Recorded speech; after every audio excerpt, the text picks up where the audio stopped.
So it could be startups.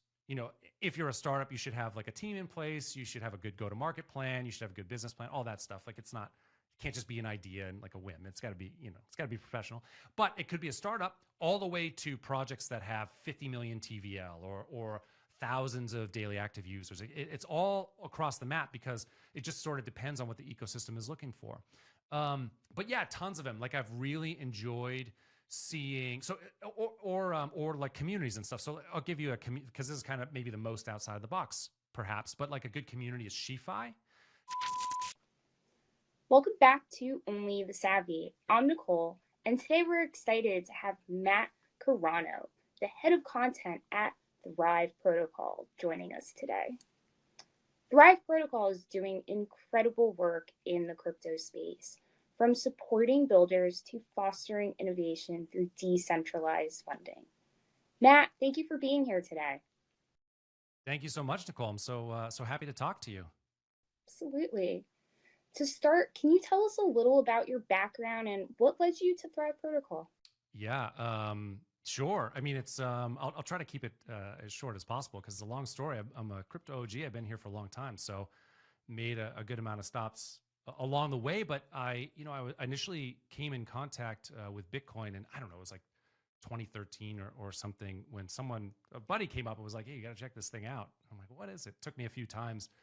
But then as soon as I got the implications of it, I loved it. Like I was totally into Bitcoin. And so I wanted to get into the industry, started working for a Bitcoin ATM company called Lamasu right off the bat, was there for a bit.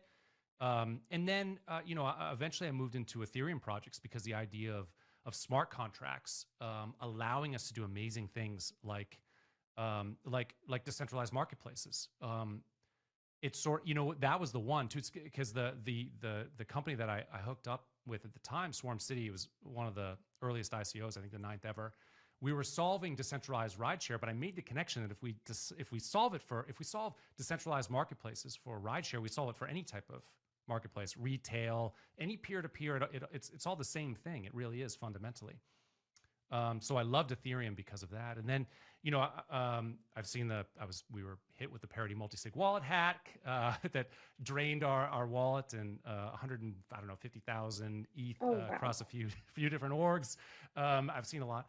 And then, eventually moved on to some other OG projects that have been there until I took some time off last December and then was introduced and I was at Gitcoin, so I was there through the token and DAO launch and did all the content for that. And but so I had this like funding experience. But anyway, a buddy of mine introduced me to Daniel Jacobs, who's the CEO of Thrive, who came up with the founder of Thrive. We met, hit it off. I liked him immediately. Smart guy and philosophically, very aligned. And they never really had a marketing function before. And so for various reasons, which we can get into, but yeah, he was like, I could see that you would fit here. So I started working there last May and been here ever since. And yeah, that's how I got to Thrive, and I'm loving it. Wow, what an incredible story and journey as well. Thrive Protocol has been making waves in the crypto space with its unique approach to funding and partnerships. Can you explain what Thrive Protocol is and what makes it stand out from other blockchain projects? Yeah, that's a great question. So the way that I like to look at it is Thrive is fueling future crypto GDP. And what I mean by that is we partner with some of the top ecosystems in the space. So Polygon, Arbitrum, ApeCoin, Hedera, tons of them. They allocate part of their treasury to us, and we in turn find amazing, impactful projects, get them funded so that they can make impact in these ecosystems. And there's like sort of phases to this, in part because when I talk about that, a lot of times people are like, "Well, isn't that just aren't you a grants protocol?" And I say, or they'll say, because we do community engagement stuff too. It's like, well, aren't you a questing platform? And I'm like, no, we're neither of those things. And the reason why is because every interaction, whether it's a grant application or a milestone, or it's some sort of community engagement type of task, when it gets submitted on our app, we have a application stack that's really cool. When it gets submitted on our app, it goes to our decentralized reviewer network. And they have to come to consensus on whether or not what was submitted was impactful or not. And if not, funding doesn't go out. And if so, funding does go out. So if it's let's think about it in terms of like a grant option. So we fund, we'll fund for one ecosystem during a season, maybe 30 to 40 projects, right? Well, each one of them have milestones that they have to complete. And say maybe their first milestone is they are launching on mainnet. Well, they have to prove that they did that. When they submit their milestone, they have to prove it, and it goes to our decentralized reviewer network. They have to verify that it happened, and if it did, the next tranche of funding gets released, and if not, it doesn't. So in that way, we can basically guarantee the ecosystems that partner with us, that fund through us, are getting a return on investment for their funding. They're getting impact for the funding that they're creating, and no other organization in crypto can say that or can do that. Wow, that is pretty unique. And this reviewer network, I'm sure we're going to dive deep into all of that in a little bit, but I'd love to know, how did Thrive Protocol come to life, and what was the vision behind the creation? Amazing question. Yeah, thanks for asking that. A lot of people don't ask. But the cool thing is, like when I told you Daniel Jacobs is our founder, so when we get him on a space or something, he'll tell the story. But he had the idea for Thrive Protocol in 2013, like right after he interacted with Bitcoin for the first time. He got it, and so the reason why he had this like epiphany is because throughout his life, and he's got a great founding story. We won't get into it because I wouldn't want to steal his thunder. He does it so good. But like he had this realization that uncovering value is really hard. Especially when there's like a market or economic component to it, things that happened, and say this is true on the blockchain. Just because the blockchain, something we know has happened, like we can say that. A blockchain is a public ledger and we've got consensus mechanisms to show that something happened and was legitimate, but it doesn't mean that it was impactful or created value. So he had this epiphany early on in crypto. It's like, we're gonna have a hard time uncovering that things. We know that things happened because of the blockchain, but we don't know that those things were actually valuable. He had that epiphany, and so. But he's prior to Thrive, he's a two-time founder in Web 2 that he exited. He had 2 successful businesses, and he just didn't get to Thrive until after he exited his last business. And a buddy was like, "Hey, whatever happened to this idea for Thrive?" He's like, "Wait a minute." And it's funny because he kind of told himself, this is what he said to me anyway. He kind of told himself, I'm not going to found another company. This is a lot of work. But then, the bug got to him, and he's like, man, no one, he actually thought someone must have built this already, and no one had. So he's like, all right, I got to do it. Put the work boots on again and make it happen. But yeah, so that's the vision, is like, because of our reviewer network, we make sure that any interaction through our system is valuable, not just valid, but valuable. So he actually created it and made it work. Wow, what an incredible story. So Thrive Protocol has allocated over 70 million to impactful builders and supported over 1,700 projects, which is unbelievable. Can you share, I guess, more about how Thrive identifies and supports these builders? Yeah, for sure. Well, so first, we have 70 million right now allocated to us. We haven't funded that much at this point. We've funded tens of millions. I don't actually know the number, but you're absolutely right with 1,700 projects so far, and that number keeps going up. In our first year, and I'll just give you a little bit of the trajectory too. So in the first year, our first community was with ApeCoin. That's our longest community. So in year 1, we got to 1 million in treasury allocations to Thrive. Year 2, 12 million. And now in year 3, we're at 70 million. And it's big leaps, right? So we believe strongly. I mean, 70 million is actually an old number. I can't give you the alpha, but that number's going up significantly here pretty shortly. We'll announce it. And we think that number's like going to be hundreds of millions this year, with a definite chance at $1 billion being allocated through Thrive. Because what happens is these and I'll get to your answer on your builders, but I just want to kind of complete the thought here. You can tell I love talking about it, so I'll just go forever. You got to stop me, but like so what happens is like once the ecosystems, they have this issue. It's a great issue, but they have this issue where they have a treasury.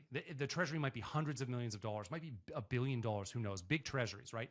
Their problem is they have to spend it. I know it doesn't sound like a problem, but if they don't spend it, community will die. No one will do anything. There won't be apps there, whatever. So they got to spend it.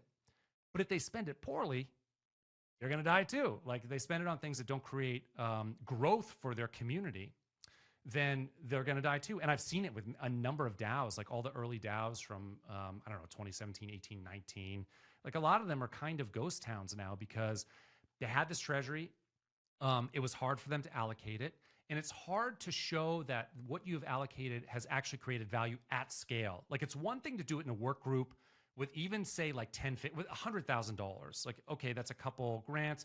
You can oversee that. You can manage it. But if you're trying to allocate millions of dollars every quarter, it's just really hard to do that at scale. So that's why once they understand what Thrive is, they partner with us because they know that at scale, we can verify that every token that goes through us is actually creating impact for their ecosystem because of our reviewer networks. So that's why that all works that way. But from builders, so we're trying to fix things on two sides of the marketplace because we have a grander vision, which I can get into in a second, but I'll talk about the builders next. For builders, and I want to make it clear too, these ecosystems pay us to allocate their funds. So builders don't pay us. Like they come to us, builders come to us, we get them funded. So it's a great job because it's like, hey, are you a builder? Let me get you funded. It's a very easy sell. But the cool thing is we know how hard it is for talented projects and builders to get funded in Web3 because like you think about the process of what it would take. So say they've got this great app idea, they know that's going to have market fit. They've got a good team in place, but they don't have funding. They could try to get VC funding. It's hard. You got to know people, and the VC firm's going to take a percentage of it. And that's a trajectory for some people. That's totally fine. Or maybe they know some angels or whatever. That's fine. But not a lot of builders don't know that. They just have a great idea or know anybody. They just have this great idea. So if they're going to get funding from these ecosystems who want to give it out because they want to build up their ecosystems, so they love to onboard great projects. But for the builders to find that money, they got to figure out which ecosystem, and then they got to figure out how that ecosystem works, whether it's a work stream, if it's decentralized, if it's a group of people who just make the decision. And then maybe they got to create a forum post. They've got to do some marketing. They got to cozy up to the right people. There are marketers, they're politicians, they're builders, they're all these things in one, and they just want to build. So it's hard for them to get funding. So we want to make it easy. Come to Thrive, apply through Thrive, get Thrive certified. We can talk about that in a bit too. Get Thrive certified so that way we know where to place you. And then we'll start sending you funding opportunities that are the allocations from our partner ecosystems. So we want to make it super easy for them to find funding. And honestly, the more partnerships and ecosystems that we have we have initiatives with, the easier it's going to be for builders over time. But we have 70 million right now that we need to give out to impactful builders. So we're on the lookout. If you're listening to this and you're a builder, start.thriveprotocol.com or just message me and I'll get you through the process. But we're on the lookout. So hopefully that answers your question with the builders. It did. And it definitely seems like Thrive is solving some of those deep problems that some projects and some builders themselves are unable to tackle. So that's unbelievable. Yeah, so, and sorry, I didn't mean to interject. Oh, no worries. But like we're a builder protocol. We're the largest cross-chain builder protocol in crypto. Like no one funds more than, we don't have the biggest name, but like no one funds more than us. We are builder. The reason why this whole thing, I'll just give you the kind of like the mission behind it is we want to see a crypto future. Because we believe that a decentralized, permissionless, censorship resistant future is better for humanity, better for the human race. Like there's no better coordination tool than the blockchain. There just isn't. So, but we know that so much money is wasted every year on things that don't create value, whether it's Sybil attacks or fraud or or spam or bots or just like playing the game with short-term thinking. So I imagine like billions of dollars is lost to that every year. So imagine we can turn that into productive energy, making sure that the impactful builders, those are the ones that are getting funded. We'll get to that crypto future so much Absolutely. faster. That's really the big mission and the why that we're doing what we're doing. Great mission. Great mission. You. So, what kind of impact have you seen from these projects? And are there any success stories that stand out to you? I'm sure there definitely are. Oh, totally. I mean, I hate to play I don't want to play too. I don't want to play too many favorites, but because there's been many. But I'll just give you kind of a cross section of different types that that I see. The other thing is, like I said, I do a lot of spaces on Twitter, and so I do meet a lot of these projects, and so a lot, there are many that are near and dear to my heart. But I'll mention a couple. So one, it's important to know that the types of projects that get funded through Thrive, it's all over the map. It's like, it could be communities, it can be even like media firms, it can be apps, any type of app, SocialFi, meme coin, all across the board, as long as it's has to do with crypto, it's Web3. The kicker is, it's the ecosystem that we partner with that really kind of makes those rules. I mean, we work with them, but they're the ones that are saying, hey, our community could really use this type of project right now. Let's go out and find them. So usually it's several different types, kind of depending. Like, it could be in ecosystems like, we have no RWA vertical whatsoever, so let's go find that in this season. So that's kind of how it works. But it literally is all over the map, and it's even all over the map in terms of where projects are in their life cycle. It could be, there are, like, we just stopped, Thrive Metis season 1. So our initiative with Metis, they wanted a ton of startups. So projects that hadn't deployed, I think most of them hadn't deployed on chain before, that they could give some startup funding to and get them onto Metis, onto the chain, and grow with them. So it could be startups. If you're a startup, you should have like a team in place. You should have a good go-to-market plan. You should have a good business plan, all that stuff. Like, it's not, can't just be an idea and like a whim. It's got to be, it's got to be professional. But it could be a startup, all the way to projects that have 50 million TVL or thousands of daily active users. It's all across the map, because it just sort of depends on what the ecosystem is looking for. But yeah, tons of them. Like, I've really enjoyed seeing, so or like communities and stuff. So I'll give you because this is kind of maybe the most outside of the box, perhaps, but like a good community is SheFi. Yes, SheFi is love SheFi. yeah, so they're right. They're it's a great community, onboarding women into Web3. Like, great. Yeah, I took SheFi. Did you? Can vouch. Yep, I'm a SheFi graduate. My wife is too. She just went through the last cohort. Great course. Yeah, it's super cool. So, like, through our partnership with Arbitrum, so we called it Thank Arb. We funded SheFi, and it's a great organization because it's a community of awesome people just trying to onboard women into Web3. They do events, they do a course. It's awesome. And so, and the cool thing is, we got them, like, if you think about it from an ecosystem's perspective, say like Arbitrum's perspective, okay, well, now you're onboarding all these awesome people to go use Arbitrum technology. So it's like a win for everybody. It's a win for the, because I think what happened was, it's like the initiative sponsored, sponsored the courses for a portion of the attendees. So it's win for everybody, really. So that's maybe a little bit out of the box, because you wouldn't necessarily think of it as a Web3 project, but it is. It's a community. So that's one.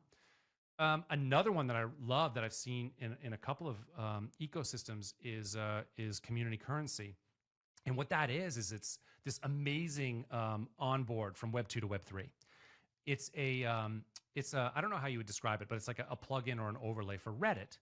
And what it does is, if you integrate community currency with your subreddit, what it does is it rewards all the people that get the most interaction and engagement with these points. But the innovation here is, so like, you get a bunch of thumbs up or whatever, you get a bunch of points. Those points convert to tokens in a wallet. So imagine you're a Web 2 person, you don't know Web 3 at all, but you get a bunch of points, and you get notified that, hey, look, now you have 100 points that are equal to X amount of tokens in your wallet. It sets up a wallet for them. And so they're like, wait a minute, these tokens, this is worth like $50 right now. That's real money. So then they go to their wallet, and they're like, wait a minute, what is this all about? And it just sort of gets them, thinking about how do I use it? How do I either take these tokens and turn them into dollars or whatever currency, or how do I use them for other things? So it's this great onboard tool. I thought it was super innovative. That's another example of a great project. And then I'll just give you a third because it's fun. So there's another one called 3Look, which is super cool. 3Look is this like token gated community first meme creation tool where it's token gated. So say you're like in the ApeCoin community. Okay. You can go to 3Look, connect your wallet, and because you have you have ApeCoin in your wallet, it will open up all like this fun IP, all of like this artwork that you can use to make memes out of. Cool. Right. So communities can just like upload it in their own little wallet, closed off section of the app and just gain access to all this cool material to use to like make memes and fun stuff. And they also have a suite of meme you can just do, like it's a super easy, quick like meme making tool. Get like GIF memes, movie memes. What was that? Say it again. So geez Louise, more memes. More memes. It's the way that we communicate now. GM. Anyway, so that's just another one. Like that's just a super fun. But then we've done, big DeFi, all sorts of stuff. Just kind of the sky's the limit in what we've done. Wow. Yeah. Wow. Thrive is staying busy. Based on all of this stuff you're saying, you guys are busy. It's true. Yeah, there's a lot going on. That's the thing that we're really working on now is how to make our business as efficient as possible so that we can scale. Absolutely. Because there are limiting factors. Like it's hard when you get to a certain size, you get to a point where it's like, okay, we need to find all these impactful builders. What is the most efficient way for us to reach out to them so that they know who we are, so that we can then get them funded, because that's really our mandate. But yeah, it's busy and we're trying to make it more and more efficient as we go. That's exciting though. That's exciting. So getting into this reviewer network that we spoke about before, one of Thrive Protocol's unique feature is this decentralized reviewer network. Can you explain how this worked and why it's important for ensuring legitimacy in funding? Yeah, for sure. It's like my favorite. It's a huge innovation for Thrive. It's like, I imagine a world where every transaction or interaction in crypto goes through our reviewer network. And if that happened, like how we'd be able to reroute all this wasted funding from unproductive to productive. Like I have those dreams, right? But so this is how it works. So like, first of all, we have a certification process called Thrive Certified. We do it for our builders and projects. And we also do it for our reviewers. We actually call our reviewers guardians. And we call them guardians because they're actually guarding, sort of the sanctity of the treasuries of the orgs or of the ecosystems that we partner with. So that's why we call them that. But what happens is we are, to become a guardian, the reviewer in our network, you actually have to apply to get Thrive certified as a guardian. And so what that means is, just like we ask every project to prove impact when they get funding released, we ask our guardians to prove their ability in and expertise in a certain area. So you could be a code guardian, you could be a finance guardian, a governance guardian, a content guardian, and a data guardian. Those are the options. And those kind of 5 roles sort of encompasses everything that you would need to review or look at in crypto. No one's told me that we're missing something yet. So I think that's, I'm not going to say 100%, but it feels like it might be those 5 expertises kind of fits everything, but maybe we're missing one. I haven't found it yet. So you apply, and then other guardians look at your application and say, did they meet the criteria in order to become a guardian? Oh, wow. There has to be a consensus of them that thumbs up it. And if so, they get through and they get badged as whatever it is, a code guardian, a finance guardian, et cetera. So then what happens is when, say, let's call the easiest example is a milestone. So you're a project and you have to prove your milestone 1, which is maybe a lot of times it's, as I mentioned before, it's you've deployed on mainnet. So, okay, you got to prove that. So when you fill out on our app, we have a grants app, we have an incentives app, and we have a reviewers app.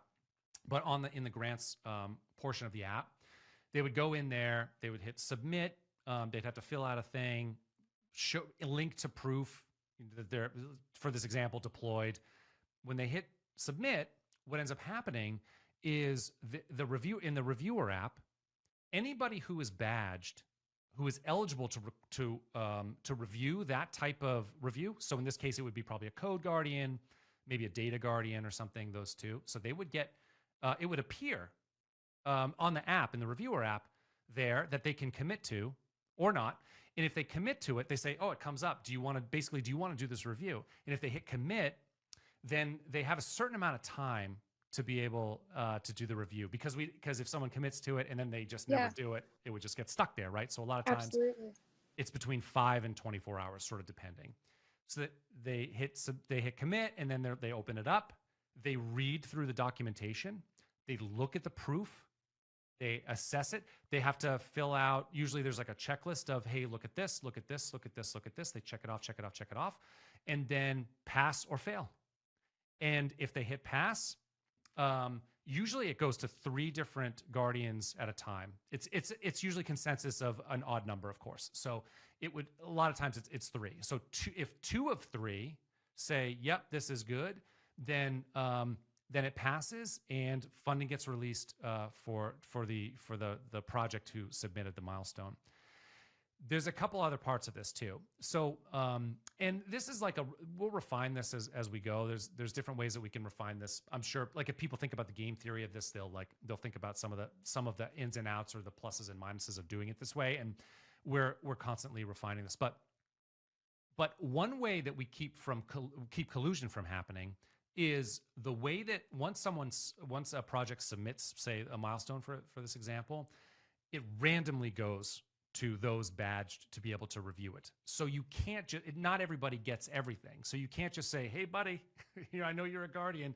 Can you make sure to approve that? Right. Yeah, that's exactly right. There's also some information that you don't see as well, so you can't collude. And then, having consensus too also helps, because you'd have to spoil the whole bunch in order to get it through. But that's one way that we stop it from happening. And then another thing that we do is then the guardians they are not reviewed. They're scored based on their accuracy level too, so that over time they'll see, oh, you're 95% accurate, you're 90% accurate. We'll gamify that in the future a bit more than we do now, by allowing only certain types of reviews to go to people who have shown that they're higher caliber, basically. Percentage. Yeah. Wow. But that's how that whole thing works. It's a really slick reviewer app too. I love doing reviews. It's super fun because you're going through and you're literally, like, it makes you feel good too, because you're like, wait, I'm protecting that ecosystem. I'm protecting these funds. Absolutely. And it's fun. It's a fun app to do, or to use. Wow. In my head, I'm already thinking of so many different ways that this could be used to just help so many implemented systems of what we're doing. But how does this decentralized approach help build trust and transparency in the crypto space? Yeah, it's a great question. I think this is like credible neutrality. That's the thing. So these decentralized guardians, they don't answer to us. Like, they're its own thing. And and more as we go, it'll be its own thing, right? Like it's the guardians who onboard new guardians. They're the ones that have to accept the new ones in. It's not us. Like, we're not appointing anybody. Wow. And so more and more, I think that a long-term future vision is, imagine a scenario where Thrive, we could decentralize the whole thing in this way, where Thrive as a funding allocator is just one portion, but maybe other ecosystems spin up their own kind of version of Thrive, maybe, and they want to also allocate, or even if not, they just want to use, they want to allocate their own funds. They could still use our reviewer network and pass everything through our reviewer network, because they're its own entity, it's its own organism. They can do that, and they can be assured that there's credible neutrality there, and know that they're going to get an unbiased view based on experts and having consensus on value and whether or not value was created. So I think the long-term idea of what this could be, it really literally could be a layer. Imagine if you had, I said this before, but it could be a layer of validating value throughout crypto. It really could be that. Absolutely. It's unbelievable the value that this brings. And again, the trust in a way that it kind of brings into the ecosystem as well. Yeah, I think so. And that's the thing. It's like all of this can be more and more decentralized as we can go. Like even the over time, the criteria of what makes a guardian an expert could be changed. Could be market based approached. In many ways, you could decentralize that as well. The criteria. There's just a lot of ways to sort of challenge the mechanism over time to just dial it in, make it more and more credibly neutral over time. So this is just kind of a version 1 of it, and it's super cool. Like I really like using it. Like it's fun to do, to like, to do these reviews. So yeah, it sounds fun. So Thrive recently launched the Thrive Certified Challenge. Can you tell us more about this initiative and how it's helping to drive innovation in the crypto ecosystem? Yeah, thanks for asking about this. So what we realized, we launched that. I think it was in maybe November, maybe mid or late November or something. Time holds no meaning for me Yes. anymore, but as it does for nobody in this space, really. But I think it was in November we launched it. We had this realization as an organization that really the key for us was to constantly find impactful people and projects. That was the name of the game. The way that we used to do it is we would launch an initiative. So say we would, excuse me, we had like a new initiative with a new season, a new initiative with Polygon. How we would sort of do it in the past is we would launch, we would go through a RFP process, a couple week RFP process where we're soliciting builder applications, and then we would make decisions kind of all in one fell swoop of who the X amount of 20, 40 grantees were. And then we would take them through the program. It would have a life cycle, 3 milestones, and then, and then impact report, demo days, whatever. We'd sunset that, start a new one. What we realized though is that's not good. Like you can't, that in order for us to fulfill our mission, we need to be on a constant lookout for amazing projects. You can't just truncate it into 2 weeks in a 12-week span. It just doesn't work. You have to always be out there. And so what we realized is that we had to have a way of collecting all these impactful projects, but then also measuring them based on the life cycle of their project. And if we did that, over time, we just created this big database of all the productive projects and people in crypto, and knew kind of where they were in their life cycle. We could then much more efficiently allocate funding to them. So that's why we started the Thrive Certified Challenge, is what we called it. But like what it is builders, they go to, you can start.thriveprotocol.com. If they follow us on Twitter, they can see it's linked right there, but start.thriveprotocol.com. There's a builder path. You take it. It leads you to an application for your project. You fill out some basic information, just nothing too difficult. But the difference is when you go down the application, it asks for an impact metric that your project is likely to be able to hit. So like it could be daily active users, transaction volume, total value locked, Wow. all that stuff. You just choose the one that makes the most sense for your project. Let's call it daily active users. Yeah. And then it'll say, okay, well, how many daily active users do you have kind of on average? And then show proof of it, like show the on-chain data, link that to us. And so what that does is they submit that, goes to our guardians. Our guardians look at it, and what it gives them the ability to do is to rank them based on the impact that they can show.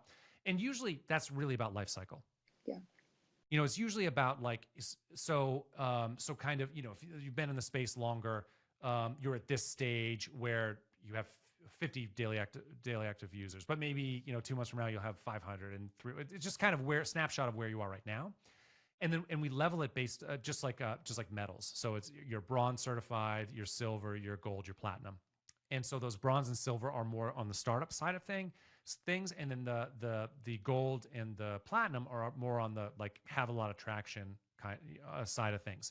And so knowing that information, so once we certify you at that level, we know that information. We also know what vertical you're in.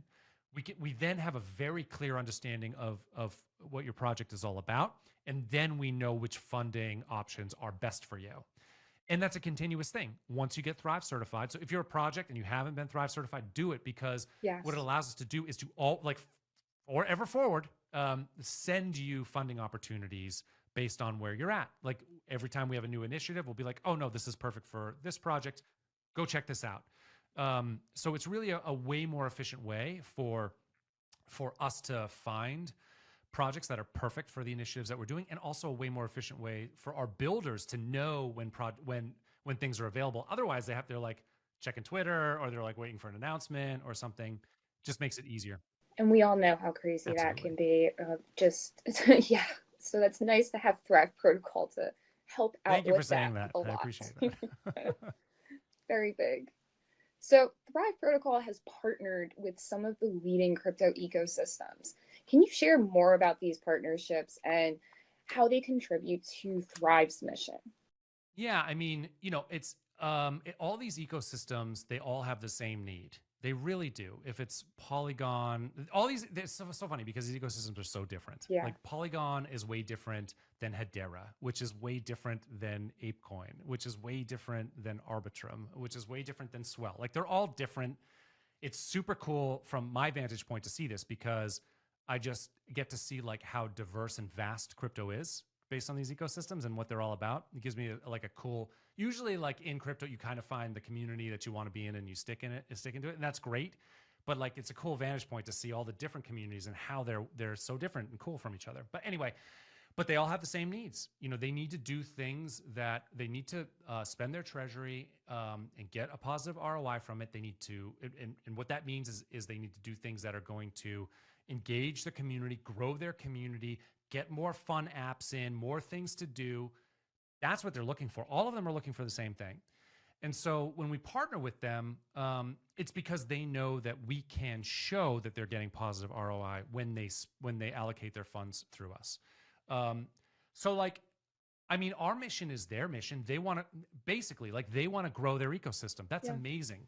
And for us, if we grow their ecosystem, if we help them grow their ecosystem, we're growing crypto as a whole. Absolutely. And that's what we want to do. Like we want to get to, as I told you before, the crypto future that we're looking for. The only way to do that is by getting these ecosystems to grow. So every ecosystem we can help grow, we're impacting total crypto. The fueling future crypto GDP is the goal. Making it bigger. So that's how that all works. Like we're all kind of pulling in the same direction. We're all definitely pulling in the same direction. We all want the same thing, to grow their ecosystems. It's unbelievable. Are there any new partnerships or collaborations on the horizon that you're particularly excited about that you want to share? Yes, but I can't because the announcement hasn't gone out. It sucks.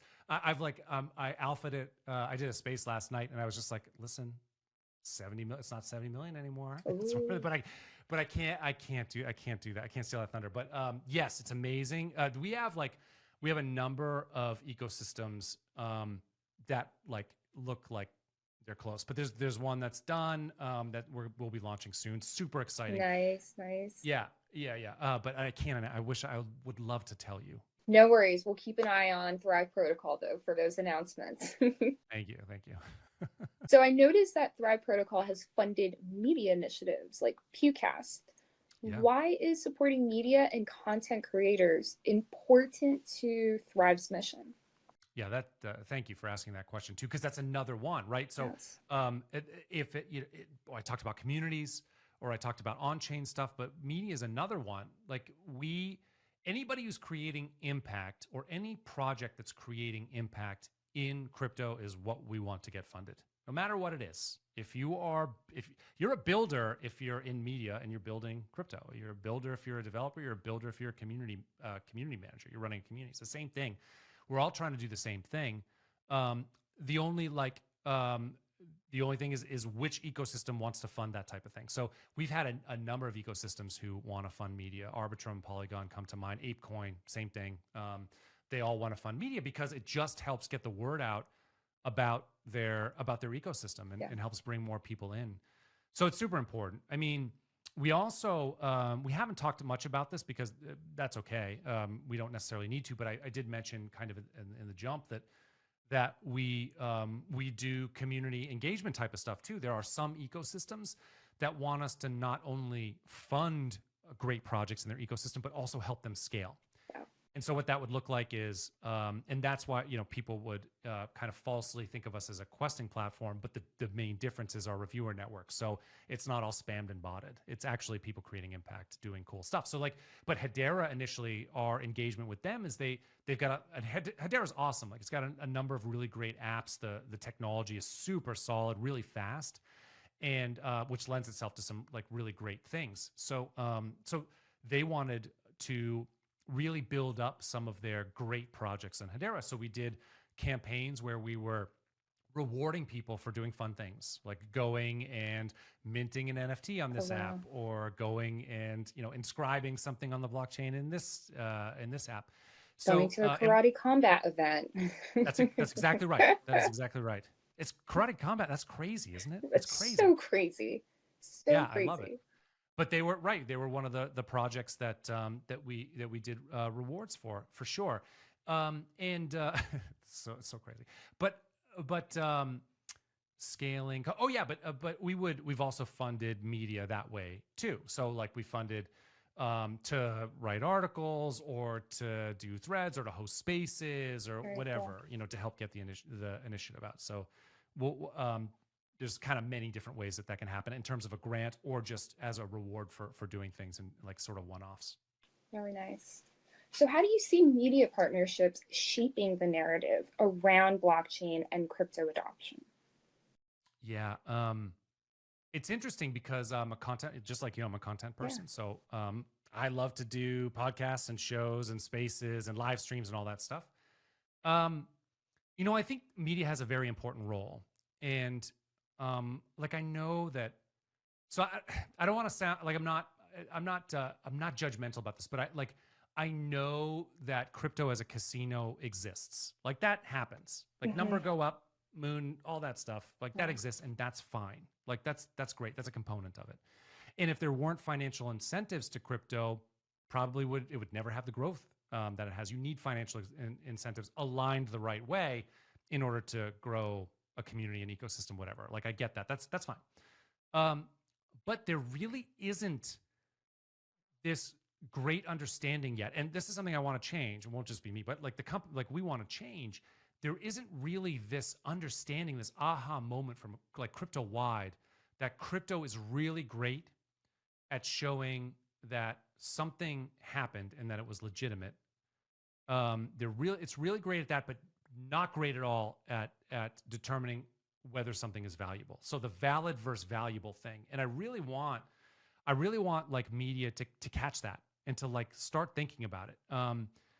I know like you just get more clicks when you talk about, you talk about the numbers and the charts or whatever. Like I get that.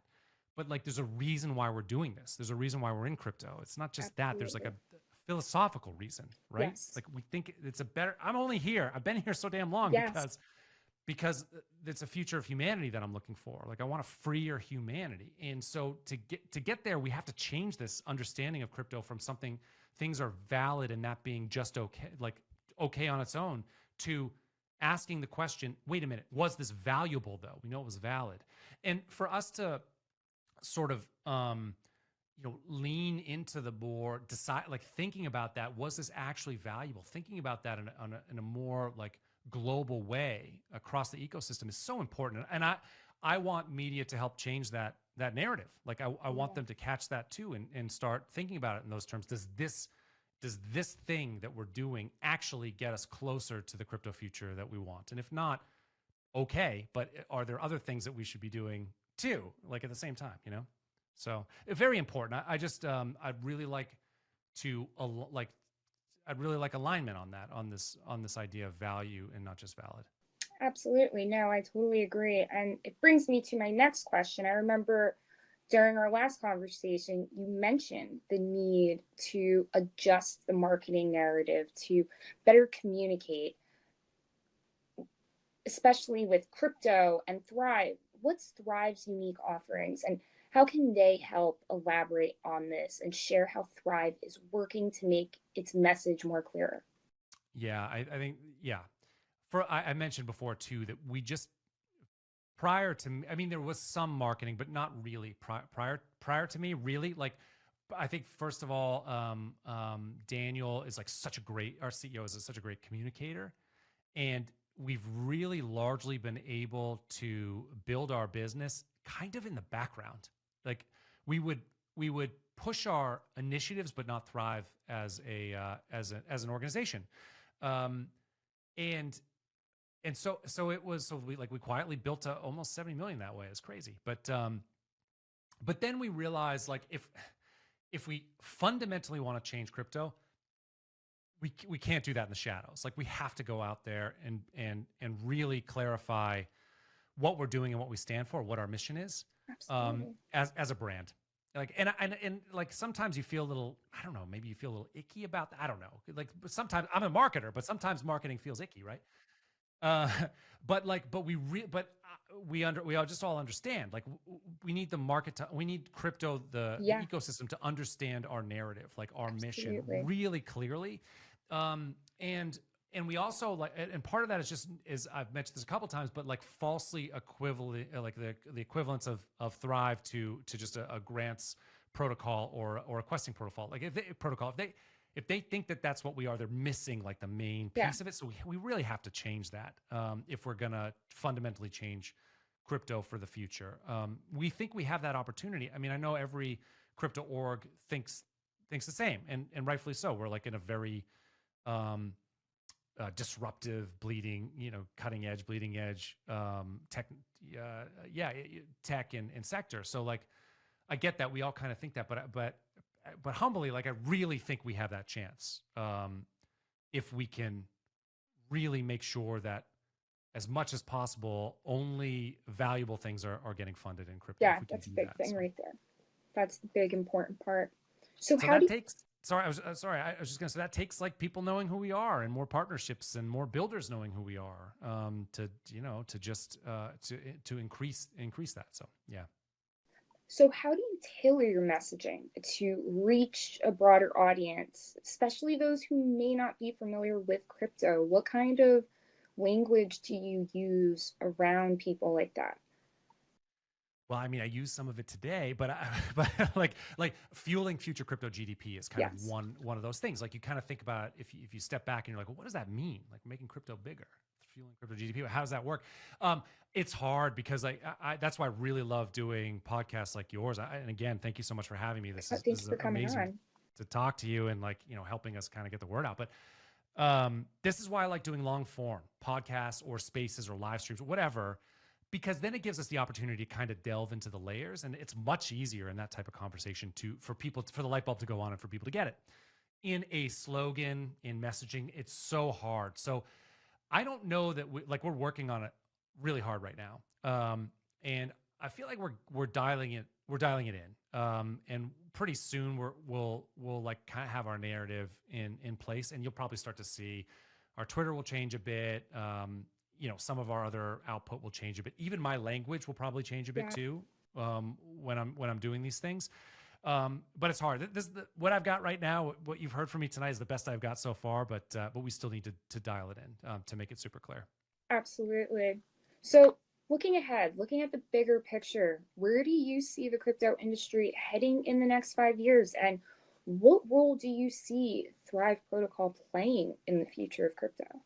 Oh man, yeah. I shared some of that earlier. Like, if a decentralized version of Thrive Protocol includes a reviewer network, a guardian network that could be tapped into from any ecosystem that wants to, I think would be 5 years. I see it. Like, I see that happening, and then I think maybe I mentioned this before. I think I probably meant, like, I think we get to hundreds of million. We might get. I think there's a good shot that we get to $1 billion in funding allocations through Thrive this year. Oh wow, that's exciting. Yeah, but then if the reviewer network can be tapped in through everyone, then that means, I don't know, like, sky's the limit in terms of what can be put through there. I would love to see that happen, because then, as I've said a couple times, it's like, then we stop, like, a lot of waste goes away.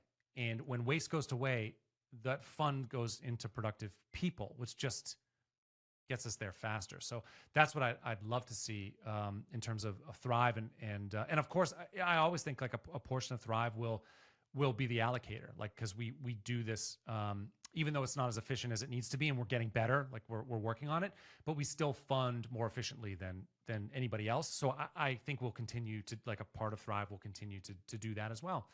So that's the Thrive component.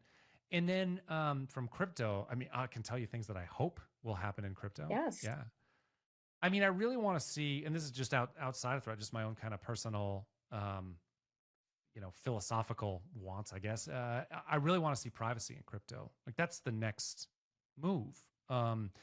Because you can't have some of the other things until you have privacy. Like the project that I was working on that was solving rideshare, decentralized marketplaces. Which was hit with the parody multi-sig wallet hack and whatever, it killed our runway. It doesn't matter. That's the past. But I love that project because decentralized marketplaces I think are key. Like being able to do peer-to-peer. So think rideshare, think house share, think even retail in a peer-to-peer way, governed by a smart contract with a reputational component. That changes a lot of things for the world. But I don't, now that I think about it, I've been thinking about it lately, even if we didn't get parity multisig wallet hacked and lose, however, 74 million, or no, 74,000, how many, 47,000, I think, Ethereum, that's what it was, sorry, ETH.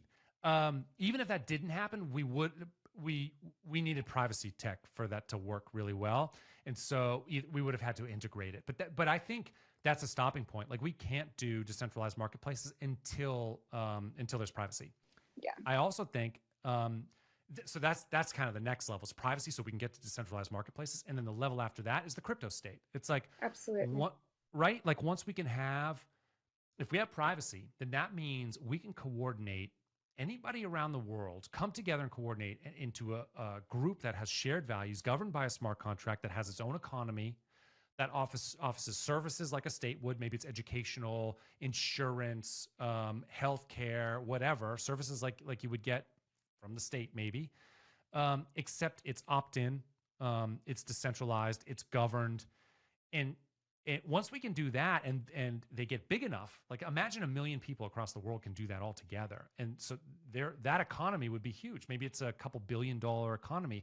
You get to a certain size and then it can start negotiating with nation states for preferred tax status, all sorts of stuff. So that's like the next level is privacy, decentralized marketplaces, and the crypto state, I think is the one after that. I'd love to see a crypto state launch within the next 5 years. That would be me and you awesome. both.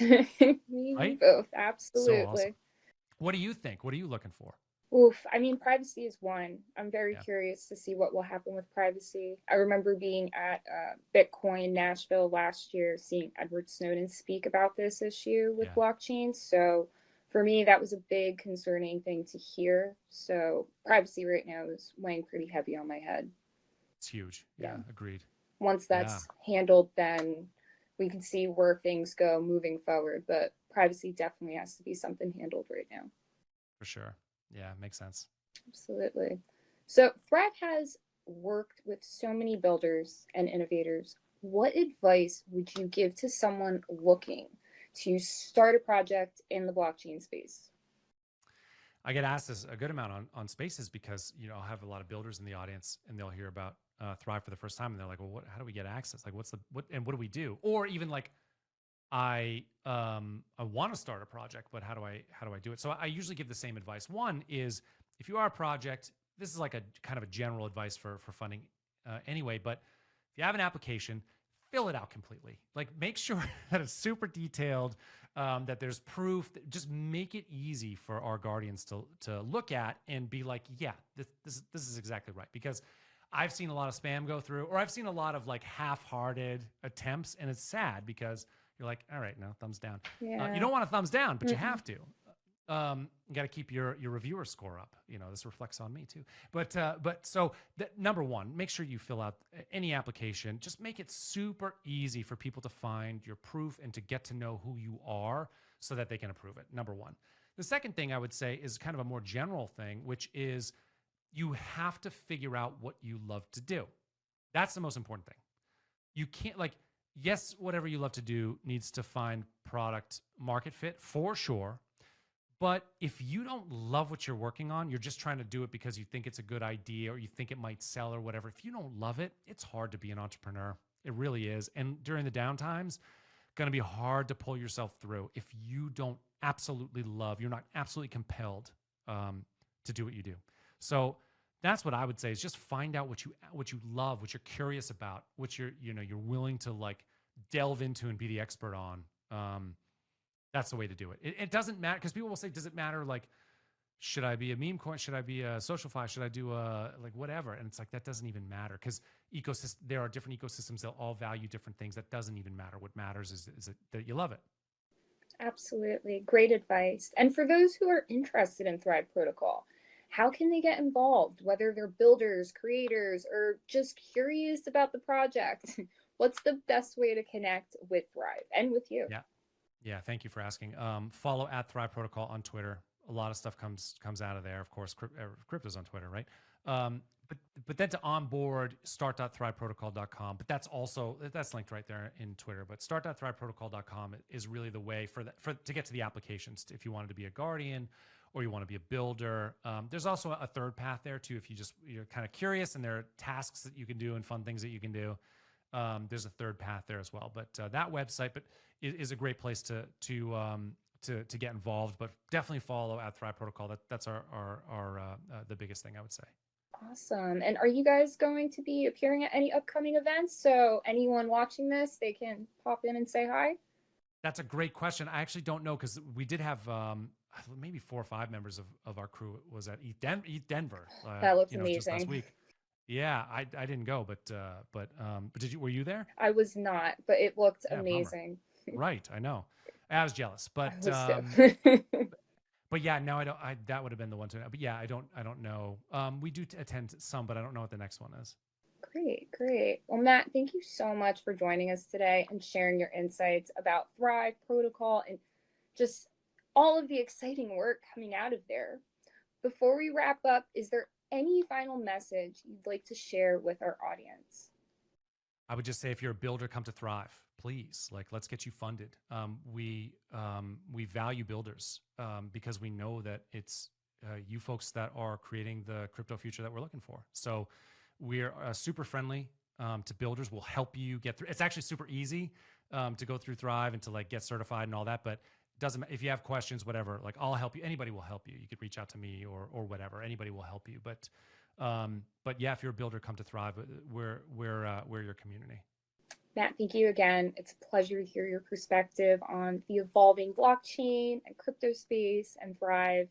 To our audience listening, all of those links that Matt has provided, including the Thrive Protocol website, LinkedIn, socials, will be provided in our description. So just scroll on down and you'll be able to go directly to that website and fill out that form.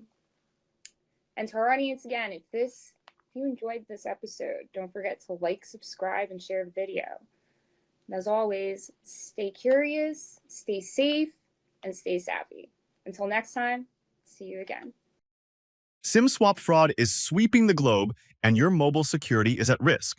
Switch to Efani and lock out SimSwap fraud and get the most elite mobile protection in the world. Efani guarantees 100% protection from SIM swaps, backed by a $5 million insurance policy. Stay secure with reliable coverage, free international roaming, and unlimited data. Trust Efani to keep your communications and assets secure. Get military-grade protection, 24/7 concierge service, and a hassle-free upgrade. Click the link below for $150 off.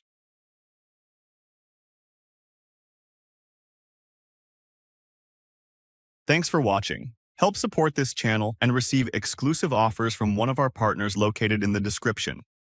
We'll see you on the next one.